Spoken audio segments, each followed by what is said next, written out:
大家早安、午安、晚安，我是经典饼铺的点哥，点是点心的点，哥是哥哥的哥。今天想跟大家聊聊一个每天早上都会跟我们见面的老朋友，那就是咖啡。每天早上把我从床上挖起来的，不是闹钟，不是老板的赖讯息，也不是生活的压力，是这杯啦，热乎乎、香喷喷的咖啡。说真的，没有它，我真的会像没充电的机器人，呆坐在那边开机失败啊！以前的我喝咖啡超计较，味道不够香会皱眉，浓度不对会碎念。咖啡师手抖泡太慢，我可能整天脸都臭臭的。你说这样是不是太夸张啊？我也是这样觉得呢。直到我看了一些书，才突然觉得，我是不是生活得太用力了？那些书的意思其实很简单，不要什么都抓那么紧，人生有时候就是要放一点，松一点。不是叫你摆烂哦，是说有时候东西不如意、不如预期，就放过自己一下，不要什么都在跟自己过不去。想一下，我们平常会有多少小情绪，都是因为太在意一些小事。咖啡味道不对就叹气，老板多讲两句就气噗噗，下雨也要骂，这什么天气啊？结果呢，不就是自己越过越闷吗？如果今天这杯咖啡刚好煮得特别香，我就好好享受。如果它有点苦，有点酸，搞不好这就是老天爷提醒我，来，今天试看看别的滋味嘛。有时候生活就像这杯咖啡，不是每一口都甜，但每一口都有它的味道。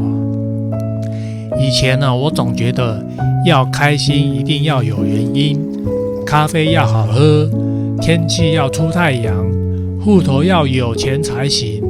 好啦，钱这点我还在努力中啊。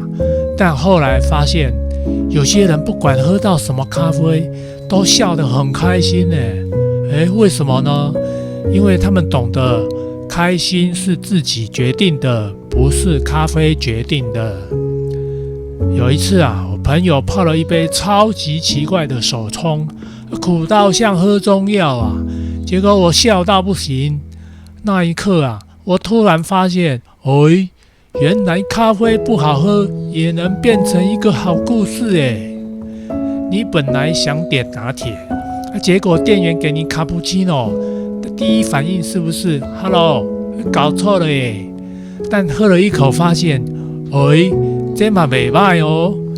有时候生活故意给你一杯错的咖啡，就是想让你试看看不一样的味道。说不定这杯送错的，才刚好是你今天最需要的那一味呢。很多时候啊，我们习惯一边喝咖啡，一边在脑袋打分数。这杯几分呢？跟昨天比哪个比较好喝呢？但其实你认真去感受咖啡的香气、温度、口感，不评论、不分析，只是单纯喝下去，你会发现这杯咖啡居然比你想的还要特别呢。所以说啊，朋友们，下一次你再拿起一杯咖啡，请记得这4句话：第一，什么味道都接受，不要挑剔；第二，开心不用理由，当下就能开心；第三，相信老天爷不会乱配，这杯就是为你准备的；第四，用心喝，用心活，不要只用嘴巴在评论。那从今天开始，不只好好喝一杯咖啡，也学着好好活一段日子。今天的咖啡人生就到这里啦，我们下一次见，拜拜。